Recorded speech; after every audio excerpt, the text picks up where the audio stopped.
Aujourd'hui, on plonge dans un univers qu'on entend moins parler en assurance, le cautionnement. Et encore plus rare, on va parler avec une femme qui dirige possiblement le plus gros département de cautionnement au Québec. C'est un domaine encore très masculin, très technique, mais elle a fait sa place avec brio, leadership et beaucoup d'humilité. On va jaser de son parcours, de ses défis, de ses réussites, mais aussi de ce que c'est au quotidien d'être une femme à la tête d'un monde d'hommes.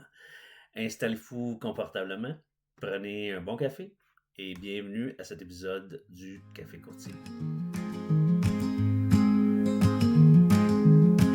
Bienvenue dans le Café Courtier, le podcast qui réveille le monde du courtage. Un sujet à la fois. Entre confidences, réflexion et discussion franche. On brasse les idées comme on brasse un bon café.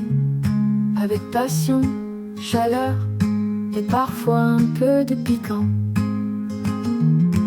Installez-vous, c'est l'heure du Café Courtier.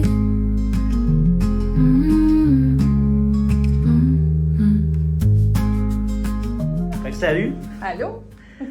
Aujourd'hui, dans le Café Courtier, je rencontre Catherine C., la VP directrice du cautionnement chez Hub, probablement un des plus gros départements de cautionnement au Québec. Puis toi, t'es VP de ça. Ouais, Quand même pas pire. ouais, quand même. Fait que, comme moi, qui la connais depuis à peine quelques mois, quelques semaines, Ouais. parce que le cautionnement, on n'a pas eu la chance de se rencontrer dans mes rôles précédents, je vais apprendre à te connaître en même temps que nos auditeurs, espérons en grand nombre. Alors, Pas de pression. on va commencer tout de suite. Peux-tu me parler de ton parcours? Tu m'as raconté un petit peu tantôt que, comme moi, tu es tombé en assurance par accident. Ouais. Fait que, parle-moi un peu de Catherine, puis comment tu es tombée en assurance. Originaire de Thetford Mines à la base, donc rien à voir avec tout ça. Moi, j'ai fait de la danse toute ma vie. Ma mère m'a laissé partir quand j'avais 15 ans pour venir habiter chez ma sœur qui habitait à Montréal parce que je suis rentrée au conservatoire en danse. J'ai toujours pensé que j'allais faire ça dans la vie, chorégraphe ou première ballerine ou je ne sais quoi. Et une blessure est arrivée, j'avais 22, 23 ans à peu près. Et là, le plan de carrière a déraillé complètement. Je savais pas trop ce que je voulais faire. Moi, le cégep, c'était une période un peu nébuleuse de ma vie, là, où je sais pas trop ce que je faisais au cégep. Fait que je suis retournée à l'université en communication, relations publiques. Mon but ultime à ce moment-là, c'était d'écrire les discours des politiciens. Fait que rien Ok. à voir. Tu sais, ça m'intéressait toute l'image derrière. Tu sais, pourquoi le drapeau il est bleu, pourquoi il est habillé en rouge, pourquoi il a les cheveux comme ça. C'était vraiment tout l'aspect relations publiques, mais qu'on ne voit pas, là, tu sais, Ouais. l'envers du décor qui me plaisait. Mais je me suis rendu compte qu'il y avait genre 3 personnes qui faisaient ça au Québec. Là, fait que... Puis j'ai travaillé dans une clinique de chiro. J'étais responsable des contrats, puis des plans de traitement, tout ça. Puis la clinique a fait faillite. Fait qu'ils nous ont dit genre le mardi, prenez vos affaires. By the way, jeudi, vous ne serez pas payés. Puis moi, le vendredi, je suis partie au Mexique. Fait que j'ai 22 ans, 23 ans. J'ai comme, OK, ça On vient. va trouver un autre job en c'est ça. venant. Ouais. Puis quand je suis revenue, c'était juste avant la période des fêtes. Fait que personne n'engageait. Et j'ai envoyé des CV massivement. Là. Ça n'avait aucun sens. Je lisais même pas les descriptions de poste. Et hop, m'a rappelé. Donc, j'ai zéro espoir. Là. Déjà, l'assurance, ça me tente pas tant. Là. Je me pointe à Ben voyons donc, c'est super sexy l'assurance. Je me pointe à l'entrevue. J'ai aucune idée c'est qui Hub. J'ai aucune idée c'est quoi le cautionnement. Je le sais pas.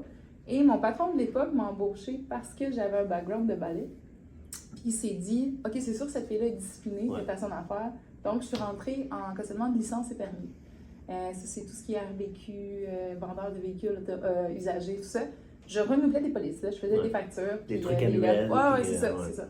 Puis les choses ont fait que j'ai pu gravir les échelons. Puis maintenant, je gère le même département dans lequel je suis rentrée là, bientôt 12 ans.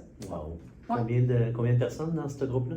Maintenant, le département fait à peu près 20-21 personnes, donc 7 courtiers, puis un staff technique de 13-14 personnes. Ouais. Wow. À l'époque, on était juste 3. C'est vrai. Wow. Ouais, ça a vraiment explosé Wow. dans les dernières années. Mais tu sais, les défis ont été là, fait que je suis restée là. Fait qu'évidemment, je te demanderai pas si c'est arrivé par accident. Clairement, Complètement. c'est arrivé par accident. Puis le cautionnement, c'est arrivé aussi par hasard. Là. La question, c'était qu'est-ce qui t'a accroché au cautionnement? Mais parce que c'est ça qu'on t'a offert. Là, mais mais dans le fond, pourquoi t'es resté? C'est ça. Transformons la question. Pourquoi t'as décidé de rester dans cette gang-là? Dans le processus, ce que j'aimais puis ce que j'aime encore du cautionnement, c'est le fait qu'on peut sortir de la boîte. Là, j'ai un gros préjugé pour les gens en assurance, je m'excuse, mais j'ai tellement l'impression qu'on sort plus de la boîte que inclusion, exclusion. Je ne fais absolument pas d'assurance, je fais que du cautionnement. C'est vraiment une bébête à part, le cautionnement. Complètement, on est beaucoup plus proche de la finance. Ouais. C'est plus proche, mettons, d'une marge de crédit avec la banque, c'est plus dans ce domaine-là qu'en assurance. On a des comptes communs avec nos collègues en assurance. Ça arrive que les clients nous appellent pour des réclamations, mais que ça n'a rien à voir avec nous. Ouais. Le cautionnement, c'est super ingrat. Là. Je donne aux clients un produit qui ne le couvre pas. Ça n'a pas rapport là, quand tu y penses. Oui, effectivement. Mais c'est ça, je trouvais qu'on pouvait plus innover, qu'il y avait moyen de sortir d'un libellé. On peut construire des libellés, comme c'est ça. Je trouvais qu'il y avait plus matière à l'artistique. Puis d'ailleurs, ça me fait penser au courriel que tu m'as envoyé dernièrement, qui me demandait de t'aider à faire du développement à l'extérieur le commun de ce qu'on connaît. Là. Fait que challenge accepté. Merveilleux. C'est quoi les plus grands défis que tu as eu, évidemment, en partant? C'est le fun parce que, un peu comme moi, tu es parti en bas. C'est quoi les plus grands défis que tu as eu? Peut-être 2. C'est drôle parce qu'ils sont contradictoires. Là. Il a fallu que j'accepte que ça ne va pas nécessairement à ma vitesse. Tu sais, moi, je suis rentrée, puis je voulais tout fracasser, puis OK, je suis prête, puis je n'étais pas prête pendant tout. C'est une bonne affaire que Hub m'a un peu réfrénée. Puis, parallèlement à ça, c'est drôle, mais c'est de vaincre le sentiment d'imposteur. Tu sais, par rapport, c'est le contraire de ce que je viens de te dire, là. Mais je trouve que souvent, ce qu'on veut, c'est défoncer la barrière, puis rendu l'autre bord de la barrière, on n'est pas trop sûr de ce qu'on fait. Fait que ça a été comme pas mal... Comme si on veut le faire, mais on s'attend pas à ça. Là. Fait qu'on se prépare pas pour ça, puis là, on arrive, puis on est comme, oh shit. C'est ça. Là, j'ai comme atteint un autre niveau que j'ai jamais fait ça de ma vie. Fait que, Puis gagner de la crédibilité aussi, parce que quand tu rentres en bas de l'échelle, tu sais, c'est dur de lâcher les tâches que tu faisais avant. Fait que tu te ramasses à faire plein de choses que tu n'es pas supposé faire. Puis, dans l'œil de la personne au-dessus de toi, tu es quand même celle qui faisait des renouvellements, là, 2 mois. Là, ça, un petit peu plus de travail sur ça, mais je suis pas mal là-dedans. C'est pas une mauvaise chose en soi. Là. Moi, j'aime ça être sous-estimée. Puis, il y a définitivement un gros avantage à tout connaître. 100%. Ça, c'est sûr. Il y a beaucoup de gens, puis c'est drôle, tantôt, j'avais une discussion avec les gens du marketing chez nous qui me disaient, il me semble que nos nouveaux vendeurs, ils connaissent pas tant de choses. Puis c'est peut-être un peu de notre faute, là, on les a invités à venir ici en leur disant on a le plus gros coffre à outils, on va vous aider partout. Mais peut-être qu'on les aide pas tant en voulant tout faire. Alors que toi et moi, on est des beaux exemples que, tu sais, moi je commence en bas, j'ai ouvert un cabinet à l'époque où ça n'existait pas les réseaux à distance puis tout ça. Fait que c'était moi qui étais la secrétaire, qui recevait les fax, la poste, qui envoyait la poste, qui faisait tout dans le fond, parce que mon système informatique, c'était sur mon laptop, même pas un laptop, je n'avais pas de laptop, il était sur mon ordinateur. Fait que, je faisais tout là, de A à Z. Fait qu'il y a un avantage à ça parce que tu connais tout. Fait qu'après ça, comme toi, quand tu gravis les échelons, c'est le fun parce que tu connais le rôle de tout le monde, l'importance de tout le monde. 100%. Des fois, les gens qui arrivent directement un petit peu plus haut, on dirait qu'ils ne reconnaissent pas ça. Puis je dis pas ça de façon négative, pas dans le sens qu'ils lèvent le nez ou peu importe, mais c'est vraiment un bel avantage en tout cas. Ça dose aussi les attentes par rapport aux clients. Tu sais, mettons, moi je sais combien de temps ça va prendre à la fille avant d'émettre, facturer, tout ça. Fait que je dirais pas tu vas l'avoir demain. Non, tu vas l'avoir dans 3 jours, puis dans le fond, ça va être demain. Mais le dosage de pression est plus facile quand tu es sur le terrain, je pense. Effectivement. Y a-t-il des étapes ou des personnes, sûrement des personnes, mais des étapes aussi, des fois, il y a des choses d'un stade, une période de notre vie qui t'ont marqué dans ta carrière, qui vont être, quand tu vas raconter ça à tes petits-enfants, là, tu vas dire « Ah, quand ça, c'est arrivé? Ou cette personne-là. » Des gens, il y en a beaucoup. Je pense à 2 voire 3 en particulier. Je peux pas... En fait, j'ai cette carrière-là en grande partie à cause d'André Béé, que si les gens de cautionnement nous écoutent, probablement qu'ils vont connaître ce nom-là. Il a compris, mais je me rappelle, j'ai relu récemment mes premières évaluations ici, puis il mettait des notes de fin de commentaire, mais il s'adresse à l'employeur, pas à moi. Puis il dit, l'employeur a tout à prendre en considération que Catherine est ambitieuse, si on la nourrit pas, elle va s'en aller. Mais il a capté ça très, très, très, très vite dans le parcours. Là. Tu sais, comme je te disais, je faisais des factures d'RBQ, je pensais pas rester ma vie ici. Là. Mais lui a joué une grosse a fait une grosse différence dans ma carrière. Même, la majorité de mon book sont ses clients. Okay. Mais comme lui était dans la soixantaine quand il est parti à la retraite, et c'est les parents de ses enfants, dans le fond, les parents ont donné à leurs enfants qui avaient mon âge. Fait que là, maintenant, j'ai un book de mon âge, mais dans le fond, c'est la deuxième génération de l'histoire. Là. Raymond de la Chance, qui était là quand je suis arrivée aussi, mais plus pour le côté humain. Là, c'était comme on dit que c'était la maman et le papa cautionnement, là, c'était vraiment ça. Et Caroline Paquette ici, qui m'a montré que ça se pouvait faire de la gestion. Moi, j'étais persuadée que je n'étais pas une gestionnaire. Persuadée, j'ai pas assez d'empathie, je suis bien trop méchante pour être gestionnaire. Mais elle a su adoucir ces angles-là parce qu'elle a compris que j'étais peut-être pas si méchante que ça, finalement. Fait que oui, elle a joué un grand rôle, elle aussi. Là. Puis être trop des fois empathique, c'est pas bon non plus. Fait que c'est le fun de... Ouais, c'est pas mon cas. Je suis content de savoir... Parce que, tu sais, je reviens souvent sur les femmes en assurance, puis tout ça, puis je comprends que... Puis tu m'en as parlé tantôt, que peut-être tu n'as pas eu les mêmes challenges, ou peut-être que tu es tombé sur les bonnes personnes, mais c'est le fun de savoir que c'est un homme dans la soixantaine 100%. Qui a laissé la chance à une jeune fille de 23 ans, je pense. Oui, bien, quand je suis rentrée ici, j'avais 23-24, là, puis au fil du temps, là, il est resté dans le bon. Puis il a reconnu, tu sais, fait que... Tant mieux. Et je le vois encore, là, c'est encore quelqu'un d'important dans ma vie, là. Bon, on va tasser ça un peu. Il faut être capable de lire la question. Bon. Explique aux gens les gens d'assurance comme moi, on connaît le cautionnement, on sait, entre guillemets, à quoi ça sert. Grosso modo, les permis et les choses comme ça, c'est ce que la moyenne des gens connaît. Mais autant pour nous que pour n'importe qui, qu'est-ce que vous faites en cautionnement? Ça, là, c'est la grande question. À quoi ça sert le cautionnement? Ouais, c'est ça. Personne ne comprend le cautionnement. On est tellement bizarre. On est des gens un peu sauvages dans un coin quelque part d'un cabinet. Quand je suis rentrée ici, on m'avait posé cette question-là. C'est quoi le cautionnement pour toi? Puis j'avais répondu, la seule chose que je connais en cautionnement, c'est, mettons, ton premier appart, là, tes parents te cautionnent si tu payes pas. Et M. Veillé, dont je te parlais, m'a dit, c'est exactement ça le cautionnement. Oublie jamais ça. Ça, c'est le principe de base. C'est exactement la même logique, mais sur des projets de construction. Donc, par exemple, si, je sais pas, moi, je fais un aqueduc, puis je fais un gros trou dans la rue Sainte-Catherine, ben si je pète, la compagnie fait faillite en cours de route, il faut que quelqu'un finisse cette job-là. Fait que, même principe, si tu payes pas ton loyer, tes parents vont devoir payer, mais après, tes parents vont te dire, rembourse-moi. Ben, c'est pareil. Si tu finis pas le projet, quelqu'un va le finir, mais après, on va te poursuivre, on va dire rembourse-moi. C'est exactement la même chose. C'est la façon la plus simple que je peux t'expliquer ça. Okay. Il y a plein d'autres types de cautionnement. Là, si tu payes pas tes sous-traitants, si je sais pas, tu as une période d'entretien et tu la respectes pas, mais le principe de base reste toujours celui-là. Puis évidemment, je me suis renseigné un peu parce que je veux t'aider dans... Faites tes devoirs. Mais j'ai réalisé que ça fait du sens aussi quand tu y penses parce que c'est de l'argent des contribuables.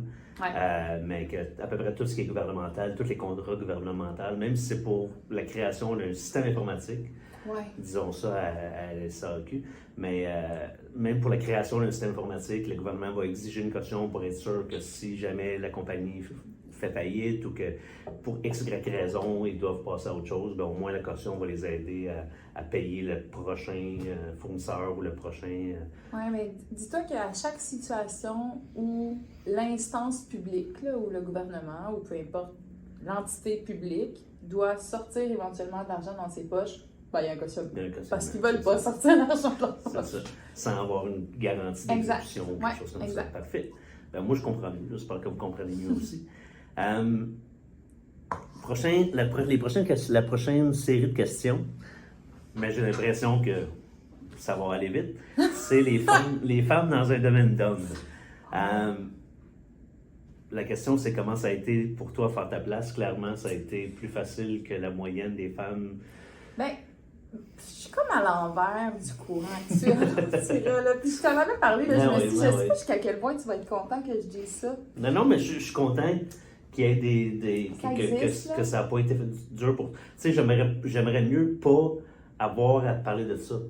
100%, mais exact, la réalité, c'est que c'est pas vrai pour tout le monde. Il y a un côté de moi, puis là, il faut prendre ce que je dis avec du dosage. Tu sais, je veux pas que toutes les féministes du monde se revirent dans leur tombe. Tu sais, je veux dire, mettons Thérèse Casgrain qui va militer pour le droit de vote, je suis d'accord, je suis contente. Okay? C'est une bonne affaire que les femmes aient leur compte en banque. Oui. Mais maintenant, là, j'ai l'impression qu'il y a quand même une part du problème qui est aussi dans la cour des femmes. Puis là, c'est là que tu m'aimes pas. Non, je suis d'accord aussi. OK. Je suis définitivement d'accord. Parce que la limitation, si je vais te donner un exemple, mettons, il y a un post qui sort, OK? La fille va lire ça. Puis elle dit, il y en a 2 tâches que ça, je maîtrise pas. Fait que peut-être j'appliquerai pas. Sur 20, le genre. Exact. Ouais. Le gars qui, lui, en case 2, il coche 2, mais pas les 18 autres, va quand même appliquer. Tu comprends? Ouais. C'est de ça qu'il faut que les femmes actuelles se sortent un petit peu. Je pense pas qu'on n'a pas de place dans un milieu d'hommes. Je pense juste qu'autant homme comme femme, faut pas que t'attendes qu'on te fasse ta place. Ça arrivera pas. Tu sais, puis le questionnement, c'est beaucoup en construction. J'aurais pu sentir que, oh mon Dieu, la construction est un milieu d'hommes. C'est l'inverse. La majorité des clients sont contents que ce soit une... Je vais reprendre les mots de mes clients, là. Une fille, on sait qu'elle est organisée, et elle ne laissera pas tomber. Exact. Ça m'est arrivé une seule fois avec des clients qu'on était dans une pièce avec un assureur, puis je posais la question, mettons, au client comme ça, puis la personne de l'assureur était en face. Je posais la question et le client répondait à l'assureur. Il répondait comme si j'étais... Ça m'est arrivé une seule fois en 11 ans de carrière. J'ai donné le dossier à un de mes collègues, là, clairement. Mais probablement que ça n'aurait juste pas fité comme personnalité non plus. T'sais, je me suis pas sentie « Oh mon Dieu, je suis outrée, je suis une femme ». Je veux dire que ça ne tente pas. Il y a le droit, là. Ça pourrait être moi aussi, là. C'est ça. Tout le monde ne m'aime pas, là. Non, mais complètement, non, là. C'est ça, c'est peut-être un hasard, peu importe. C'est ça. C'est drôle parce que ça me fait tellement penser à ma femme. Il y a une période où est-ce qu'elle regardait pour changer de job, puis tu sais, ça fait 20 ans qu'on est ensemble, fait que clairement, je la connais. Oui. Puis là, je trouvais plein de belles opportunités que je trouvais qui fitaient bien avec sa personnalité, qui fitaient bien avec son expérience. Mais là, comme toi, elle regardait les tâches, puis elle disait, ben là, sur 15 tâches, regarde, ces 4-là, je l'ai pas. Mais oui, mais t'en as 11 sur 15, là. C'est ceux-là, tu vas les apprendre sur le tas, là. Il n'y a pas personne... En fait, il y a très peu de chances qu'il y ait quelqu'un qui ait les 15 sur 15, là, tu sais. C'est ça. Je comprends. J'arrive pas encore à analyser qu'est-ce qui nous retient de faire ça, mais il y a un souci de sentiment d'imposteur, là, qui est dur à gratter. Qui est clairement plus fort que nous autres. All right. Ben, écoute, j'aime beaucoup la réponse. Okay. Je suis pas déçu, au contraire. Ça va pas être coupé au montage. As-tu déjà senti que tu avais besoin d'en faire plus? Par rapport à femme ou homme, tu veux dire? Oui, par rapport à d'autres collègues, mettons. Là. Oui, ça oui, mais je suis pas sûre, encore une fois, que c'est pas une question de personnalité. Ouais. Je suis ce type-là, puis c'est ce que je te disais tantôt aussi, tu sais. Moi, j'ai toujours donné un peu plus que ce qu'on attendait de moi, pas par envie d'avoir plus d'argent ou plus d'avancement, ou pas. C'est juste par le souci de bien faire. Je suis faite comme ça à la base, puis c'est comme je te disais, ça fait que quand la promotion sort, ben le premier nom qui te vient en tête, c'est ça, parce qu'elle est tout le temps là, elle fait tout le temps ce qu'elle a à faire. Fait que, je suis pas sûre que c'est une question de sexe, par contre, homme-femme, je le sais pas, parce qu'il y en a des hommes qui donnent tout, là. Je peux pas dire que c'est juste féminin, cet aspect-là. Tu sais, moi, ça me dérange pas de travailler le soir, mettons, c'est pas un problème, c'est ça. Mais... Peut-être parce que la moyenne, puis là, c'est sûr que je fais full généralisation, mais peut-être que la moyenne des hommes ont moins de problèmes à travailler le soir que la moyenne des femmes. Je dis pas que c'est bon, là. Je dis pas que c'est bon, là, mais c'est peut-être juste ça, dans le fond. Fait que c'est peut-être juste circonstanciel. Puis, tu sais, je comprends totalement cette réalité-là. J'ai un jeune enfant, un mari qui travaille de nuit, donc oui, la logistique familiale, des fois, c'est lourd sur la madame, ça, je suis d'accord à 100%, là. Mais après, ça dépend ce que ça te fait de travailler, tu sais, je veux dire... Si t'aimes ça, je trouve la satisfaction, là, je suis pas malheureux. Il y en a qui brassent pendant 3 heures sur Instagram, tu sais, toi, tu travailles pas. Chacun sa détente. C'est ça, exactement. Puis, est-ce que, ben là, puis là, bon, je sais pas quel âge tu as, je veux pas le savoir, mais par rapport à, mettons, quand tu avais 23 ans, puis aujourd'hui, est-ce que tu... Pas nécessairement juste dans ton département, mais de façon générale, est-ce que tu as vu une évolution justement sur la place qu'on laisse aux femmes, mais la place que les femmes prennent aussi? Parce que c'est ça que tu disais tantôt, des fois, les femmes ne prennent pas leur place, mais est-ce que tu vois une différence depuis les 4 dernières années? Là, parce que là, tu dois être rendu à 27, 28 ans. Oui, j'aimerais ça. Mais je pense qu'il y a plus de femmes dans les postes clés de gestion qu'avant, ça je le vois. Si on regarde juste ici, il y a quand même pas mal de femmes en... C'est fou, là. J'ai Bon, fait un post c'est ça, cet oui. été, j'étais au C'est ça. Tournoi de golf d'éléphant, j'ai fait un post, puis je regardais l'organigramme de Hub, j'étais comme, my God, c'est comme Ouais. 12 sur 14, c'est des femmes là, dans les postes de... Je pense que ça dépend dans quelle entreprise tu tombes aussi. Il y a encore des mentalités différentes d'une entreprise à l'autre. Je suis pas sûre qu'il y a une si grande progression sur la place que les femmes prennent d'elles-mêmes. Ouais. Je suis pas Fait qu'on convaincue. on l'offre un peu plus, mais elles prennent pas beaucoup plus. Ben, en fait, c'est qu'on l'offre at large. Tu sais, l'offre est là pour les hommes, pour les femmes, tout ça. Est-ce que la femme comprend que ça peut s'adresser à elle aussi? Je le sais pas. Mais tu sais, parallèlement à ça, tu sais, tous les quotas, mettons, là, il y a des endroits, il faut que... Ça m'écoeure. J'ai pas envie d'être engagée parce que je suis une femme. C'est comme l'inverse du problème. Tu me crées un autre problème. Là. Engage la personne la plus compétente. Si c'est moi, tant mieux. Mais si c'est un monsieur, c'est correct. Là. C'est... Ouais, des fois, tu sais, je dis tout le temps, je suis coach de golf, puis je dis tout le temps, des fois, pour corriger un problème, tu sais, un peu comme une barre de métal, tu peux pas juste essayer de plier, tu peux pas juste la ramener droite. Tu sais, elle va tout le temps revenir un peu, fait qu'il faut que tu exagères pour qu'elle revienne droite. Fait que peut-être que ça... Peut-être. Puis là, quand on va en voir plus de femmes dans les rôles, puis que tout va bien, puis que ces entreprises-là sont bonnes, puis qu'on a des modèles, peut-être que là, parce que souvent c'est les hommes, ou même les femmes vont voir que, regarde, je n'ai plus à me mettre de mes propres bâtons dans les roues, puis les hommes vont voir, puis peut-être qu'un jour on n'aura plus besoin de faire ça. Je pense que c'est peut-être un peu comme le syndicalisme, là, à une certaine époque, c'était absolument nécessaire. Parce que l'abus c'était terrible, là, il y a eu peut-être l'exagération, puis bon, là, dernièrement, à cause d'Air Canada, il y a des gens qui diraient que non, on n'est pas revenu à quelque chose de normal, mais on est quand même beaucoup plus normal aujourd'hui. Fait que c'est peut-être ça, peut-être que ça prenait ça, là, dépasser un peu pour qu'éventuellement ça revienne. Puis, Mais tu sais, l'inverse est aussi vrai. On donne pas beaucoup la chance à des jeunes hommes dans les postes plus techniques. Tu sais, combien de fois on parle d'adjointes techniques? C'est vrai. Il y a des adjoints aussi, là, qui sont excellents. On a embauché 2 récemment, nous autres, on est très contents. C'est vrai. Parce qu'on prend, tu sais, c'est ça. Les hommes, c'est la vente, c'est extraverti, puis ça va sur la route, puis les femmes sont organisées, hein. Sont organisées, puis c'est vrai. Il y a une pression sur les hommes aussi, je trouve. C'est comme si tu n'as pas le droit d'être un homme et d'être introverti. C'est pas juste sur les femmes, cette pression-là. Je dévie un peu le sujet, là, mais... Non, c'est très, très bon. Puis quel conseil tu donnerais justement à une jeune femme aujourd'hui qui sort de l'université, 21, 22, 23 ans, ou 30 ans, 35 ans, qui est tannée de faire ce qu'elle fait? Un conseil pour prendre sa place en assurance? Je vais le faire en 2 volets. OK. Mettons, pour la 30-35 ans, vas-y. Vas-y, t'es déjà prête, t'es déjà là, vas-y. La 22-23, je vais m'adresser à la 22-23 de mon époque. Dose ton arrogance. Ça va venir, c'est pas nécessaire. T'es pas obligé de fracasser pour avancer. Tu peux le faire en douceur, ça va être pas mal plus payant. Ça s'adresse aux hommes aussi. Il faut que tu l'apprennes, ça. Le jeune Ghislain, là, oh my God, qui est arrogant. Puis que, C'est ça sert à rien. C'est pas, tu sais, mettons, dans tes relations avec les assureurs, c'est la même chose. T'as pas besoin de brasser la planète puis d'insulter tout le monde pour que ça marche. C'est pas... Et au contraire, ça peut nuire, tu sais. Les gens, j'aime pas ça faire affaire avec lui. Complètement, Quand on va arriver le temps d'une promotion ou de faire partie d'un groupe ou peu importe, là, tu sais, ils vont comme faire, lui, il va être fatigué, il va nous taper ses nerfs. C'est ça. Sans dire, prends ta place, je n'aime pas cette expression-là. Sois juste patient. Positionne-toi bien, peut-être. Ça, c'est peut-être mieux que prends ta place. Puis respecte les gens qui ont les connaissances, va chercher leur aide. C'est ça. Qu'est-ce que je dirais moi aussi, c'est ça. Trouve-toi un mentor. Tu sais, des fois, à 22, 23, 24 ans, on pense qu'on n'a pas besoin parce qu'on connaît tout. C'est ça, c'est ça, ouais. Trouve-toi un mentor, quelqu'un qui va pouvoir t'aider, qui va pouvoir dire respect par le nez. Mais c'est dur, ça. C'est dur, ça. C'est dur de trouver le bon fit de mentor. C'est des histoires exceptionnelles, ça, des mentors comme par hasard qui fonctionnent. Il y a plein de monde qui s'offre et qui sont prêts à ça, mais t'es tombé, comme moi, mettons, avec M. Bic, là, je suis tombée dans sa vie, puis ça a cliqué, mais c'était pas le plus facile au monde, là. C'était pas...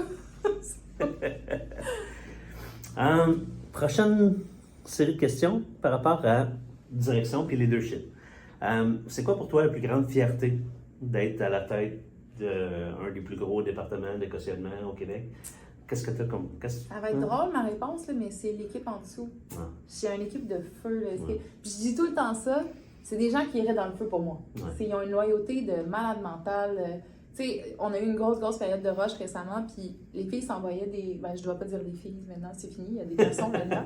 S'envoyaient des photos de leur souper qu'ils étaient en train de cuisiner parce qu'ils réglaient des courriels pendant qu'ils cuisinaient, puis tout. Puis il y a une entraide exceptionnelle. Tu sais, je sais qu'il y a plein de monde durant la COVID qui ont senti une espèce d'éclatement de leur équipe. Ouais. Zéro open bar. On a créé un groupe Teams de tout le monde ensemble, puis c'est devenu un groupe où les gifs se font aller, le déconnage est là. On a une job qui est vraiment stressante, il y a beaucoup de pression. Mais cet exutoire-là de pouvoir compter, tu sais, il y a une urgence qui arrive, tout le monde lâche tout. Là.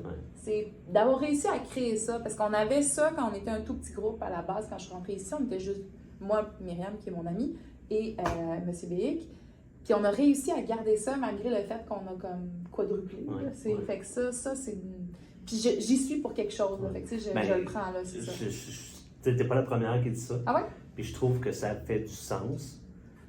Parce que c'est ça, des fois, les résultats personnels, c'est la somme de tout ce que les autres ont fait, tu sais. Fait que, un peu comme un coach de hockey, tu sais, il peut être super fier, ils ont gagné la Coupe Stanley, mais il dira pas, mon Dieu, que j'étais bon, tu sais. Il va dire, j'ai réussi à prendre une couple de gars qui viennent un peu partout, on a fait des échanges, tu sais, je les ai mis ensemble, j'ai travaillé fort, puis tu sais, il ne prendra pas le mérite pour avoir gagné la Coupe de hockey. Là, ça vient avec le poste, tu sais. Il faut que tu aies une envie d'ordonner au monde pour être dans un poste de gestion, sinon c'est l'armée, là, ça n'a aucun sens. Fait que ça va, c'est ça. Je pense que ta réponse explique pourquoi tu es aussi bonne. C'est ça, ça va ensemble. J'aime beaucoup cette réponse-là. Merci. Puis, comment tu décrirais ton style de leadership? Ça, c'est drôle, parce qu'on a fait plein de formations, là, qu'on veut mettre une étiquette sur notre style, puis tout, puis il y a une fille ici avec qui je suis devenue très amie, parce qu'on a fait ce type de cours-là. Et on s'est dit, OK, on n'est pas psychopathes. Genre, tous les deux, on a des cerveaux pas standards, mais ça se peut, je suis pas toute seule au monde. Mais je pense que j'ai une gestion extrêmement transparente. Je bullshit pas. Quand ça va bien, je le dis. Quand ça va mal, je le dis aussi. Même des fois, les nouveaux, mettons, là, trouvent que je parle mal. Parce que je suis comme pas beaucoup de filtres. Après, tu apprends à me connaître, puis tu te rends compte que finalement, quand ça va bien, je suis tout aussi expressive. Mais j'ai traite d'égal à égal. Pour moi, il n'y a pas un poste dans cette équipe-là qui est plus important que l'autre. Quand je peux, je peux. Quand je peux pas, je leur dis, c'est pareil. Puis je te dirais que je suis aussi un peu bouclier, là, maman poule. Mettons, s'il y a quelque chose qui tombe, ce sera jamais leur faute. Je vais prendre la faute, c'est correct, c'est pas grave. T'sais. On efface, on recommence, puis on n'en parle plus. Et pareil, quand ils ont des bons coups, ben, je le prends pas sur moi non plus. C'est ça. Fait que je sais pas c'est quoi le terme exact de ce leadership, mais... Non, mais j'aime bien l'expression d'un leadership ouvert. Oui, 100%. C'est ça, tu n'essayes pas de sugarcoater pour rien. Je suis tannée des pièces de théâtre, en c'est fait. Ça. Puis tu sais, j'étais pas dans mon ancien rôle, je gérais pas une équipe, je gérais plutôt des relations. Ouais. Mais je pense que la raison de mon succès, je pense que c'était ça aussi. Il n'y a pas beaucoup de zones grises. C'est le fun, je le dis, c'est pas le fun, je le dis. Je passe pas par 4 chemins. Puis il y a très peu, mais les gens qui n'aiment pas ça, puis qui m'aiment pas. Ben, c'est correct. Ça fait partie de la vie. Ça fait partie de la game. Les gens qui me connaissent bien puis qui m'aiment, ils apprécient ça. Ils savent comment je me sens, ils savent si la journée va être bonne ou pas. Ils savent si on fait un bon coup ou un pas bon coup. De toute façon, je dis tout le temps que les gens qui m'aiment pas, c'est parce qu'à quelque part, ils sont... Tu t'es détaché de ça. On me permettre de le dire. Catherine ne le dira pas, mais les gens qui n'aiment pas ça, se faire dire la vérité, c'est parce que c'est des menteurs ou c'est parce que c'est des imposteurs ou c'est parce que c'est... C'est un éclat de miroir, Fait qu'à quelque part, je suis bien content de ne pas faire ce mot-là, tu sais. Et tu sais, c'est drôle parce qu'il y a un effet de groupe là-dedans aussi. Parce que, mettons, anecdote, là, c'est déjà arrivé que quelqu'un, après un meeting, parlait avec une autre employée. Puis elle dit, hey, elle nous a parlé rough, Catherine, hein, c'est... Et l'autre qui prend ma défense, il dit, ben non, elle a raison. Quand elle est rendue à parler comme ça, c'est parce que c'est vrai. Fait que ça fait quand même un effet de... Tu peux te permettre de parler un peu plus rough des fois quand tu es honnête. Là. C'est ça, ça ne sera pas perçu comme une attaque ou une agression. C'est ça. Ou, parce que la nouvelle personne, peut-être qu'elle va poser des questions, mais le restant de l'équipe, c'est ça. Effectivement. Est-ce que le fait d'être une femme, je reviens à ça, puis probablement que la réponse ça va être non, maintenant que je te connais un peu plus, mais est-ce que le fait d'être une femme fait que tu gères ton équipe d'une façon différente ou tes relations avec les partenaires d'une façon différente versus, mettons, les autres hommes que tu connais, Je le sais pas. gestionnaires? Je le sais pas. Je pense que les femmes ont tendance à dire c'est pas grave, je vais le faire. Plus que les hommes. Ouais. Puis ça, il a fallu que je travaille et je travaille actuellement encore sur moi là-dessus. Des fois, il y a des affaires, là, ça va prendre 3 secondes. là. Ouais. Puis je vois que l'autre, là, c'est comme l'angoisse totale d'appeler le client, mettons. Là. Viens, on va l'appeler. Tu sais, je les protège un petit peu plus, peut-être, que si c'était une gestion par un homme. Mais il y a peut-être des hommes comme ça aussi, je sais pas. Ouais. Peut-être un peu plus maternel, genre. Ouais. OK. Voilà. Ça fait du sens. All right. Maintenant, d'un côté un petit peu plus personnel. Puis les réponses, évidemment, pas besoin d'être en rapport avec le travail. De quoi tu es le plus fier? Pas juste dans le travail, mettons, dans ma vie. Ouais. Parce que si tu réponds dans ta vie personnelle, après ça, je vais dire, puis dans le travail. Oui, c'est ça. Ben, dans les deux cas, je pense que c'est d'être resté fidèle à moi-même. Tu sais, je fais pas beaucoup de choses en fonction des autres. J'ai un parcours étrange dans ma vie perso qui fait que j'ai pris des branches que les gens ne s'attendaient pas à ce que je prenne.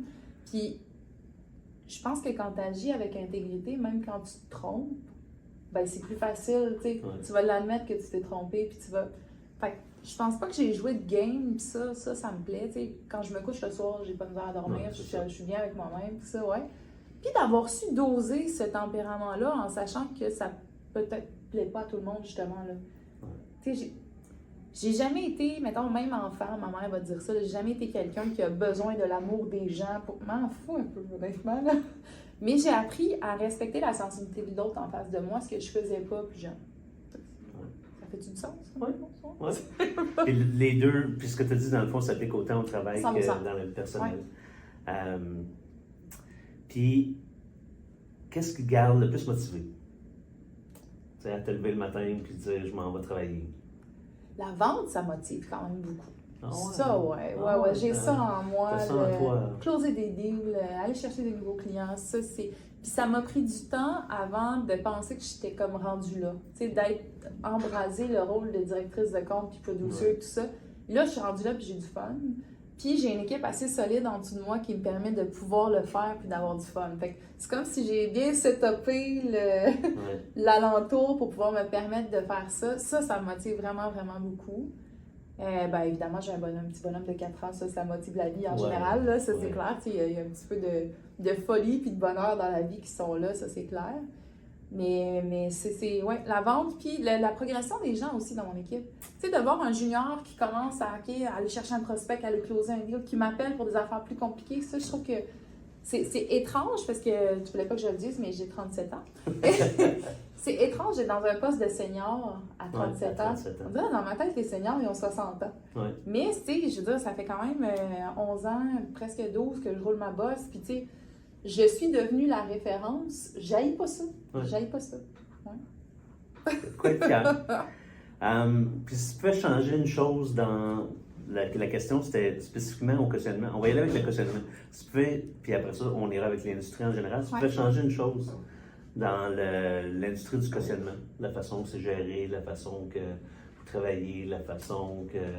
J'aimerais ça que le cautionnement soit plus orienté vers la garantie financière, comme aux États-Unis. Tu sais, qu'on garantit des paiements, qu'on garantit... On est encore très, très, très frileux sur ça au Canada, même Québec-Canada, là. Mais aux États-Unis, ils font des gros deals commerciaux que nous, on ne fait pas, puis que je ne sais pas si on va faire un jour. Dès qu'on entend garantie financière, tout le monde shake, là. Ça, une belle avenue qui serait sympathique à explorer. S'il y a des assureurs qui écoutent, appelez-moi, on va gérer ça. C'est un beau challenge, puis au niveau opérationnel, y a-t-il des choses que tu aimerais... j'espère qu'un jour ce sera des cautionnements électroniques. Hein? On met encore des sceaux, nous autres. Là. On est encore très papier. On pense que ça s'en vient. Il y a plusieurs réformes qui sont en cours depuis tellement longtemps qu'on ne sait plus si c'est une réforme ou un état d'esprit. Mais c'est ça. Si on pouvait passer un petit peu plus à l'ère numérique, moins dans le... On a encore le sceau embossé, là, nous, là, qu'on colore pour des scans. Là, tu vois, ça, c'est un peu archaïque, là, c'est ça. Donc, ça fait le tour des questions que j'avais. Moi, j'aimerais ça savoir, puis on l'a touché un petit peu, mais parce que j'aime ça parler des femmes en assurance. La- Parce que écoute, dans un couple, la femme va tout le temps s'occuper plus des enfants. 100%. Je généralise, mais à peine. Là, tu sais. Non, mais je suis d'accord, ouais. Fait que maman d'un petit pote de 4 ans qui était malade hier. Oui. Fait que tu sais, comment on gère ça? Ça, c'est pas évident. Ça, c'est... Il faut que tu acceptes que tu perds le contrôle de ta vie, en fait. Si tu t'es... Moi, maintenant, quand je suis revenue de congé de maternité, j'ai trouvé ça vraiment rough. Moi, je me suis posé la question si j'allais rester chez moi, maman à la maison. J'ai adoré le congé de maternité. Mm-hmm. On était en plein COVID. Il n'y avait pas de famille. Il y a tous ceux qui débarquaient. On était dans une bulle. Mon mari, moi, couvre-feu, mon enfant. C'est magnifique. Quand je suis revenue, là, la charge m'a hit. Là, j'étais comme... Comment je peux faire pour que ma maison soit propre? Qu'on mange relativement équilibré, que j'arrive à closer toutes mes deals. Là, j'ai eu un petit bad trip. Et d'où, tantôt, tu me demandais qui a joué un rôle. Caroline Paquette a été assez incroyable à ce moment-là de ma vie. Mais l'adaptation se fait. Tu sais, s'il y en a qui écoutent, qui reviennent de congé de maternité actuellement puis sont en panique, ça va s'arranger. La vie finit par s'absorber. Là. Mais j'ai une coupe d'impératifs. Tu sais, mettons, moi, je coupe ma journée à 3h30, peu importe ce qui arrive. Parce qu'on a un tampon de vie familiale, puis mon mari travaille de nuit. C'est ça, fait qu'on a un petit tampon là, qui ça, c'est non négociable. Puis mes clients le savent, là. Entre 3h30 et 8, j'existe pas. Parfait. Mais je retravaille après, comme on disait tantôt. Mais moi, je suis pas mal là-dedans. Je sais qu'il y a des gens qui trouvent ça extrêmement lourd, mais moi, cette possibilité d'adapter l'horaire fait que ça se peut. On est dans un beau domaine pour ça, là, tu sais. J'ai accepté de prendre une femme de ménage aussi, tu comprends? C'est correct de pas tout faire, c'est bien correct, là, c'est pas... mais il y a moyen de le faire, mais c'est vrai que la gymnastique, puis parallèlement au fait que je suis pas très féministe dans le travail, moi, je crois full au rôle traditionnel dans la maison. Je suis pleine de contradictions comme ça, là, mais faut que tu apprennes à lâcher du lousse sur tes impératifs de base si tu veux y arriver. La vie sera plus comme avant. Ça devient super important, plus que jamais, de travailler en équipe, que ce soit au travail. Donc, peut-être remanier un peu comment les charges sont faites, comment ton horaire de travail à la maison aussi. Puis c'est ça, je pense que tout est... puis tu sais, j'en connais plein, vraiment, des femmes qui ont eu des enfants dans le domaine de l'assurance. Puis c'est autant des adjointes que des présidentes d'entreprise. Fait que clairement, il y a la possibilité de la faire si on se donne la peine de... Je ne dis pas que ça me prend une demi-heure à m'endormir, là, mais ça se peut! Ça prend une bonne tisane, puis pas trop de café l'après-midi. All right, ben écoute, ça fait le tour de ce que je voulais savoir de Catherine C., vice-présidente, directrice du département de cautionnement chez Hub. Toute jeune, maman. Voilà. Et puis, elle a réussi à tout faire ça, puis rester relativement saine. En tout cas. Oui, quand même. 90% du temps, maintenant. Fait que merci. Merci à toi, beaucoup. Merci. Ça a été le fun de te connaître plus. Et puis, on reviendra te voir peut-être. En tout cas, moi, je vais retourner te voir avec des challenges de vente, puis de sortir de la construction, puis peut-être avec un peu de technologie pour t'aider. Oui, voilà, exact. All right. Merci pour l'invitation. Ça fait plaisir. Bye tout le monde.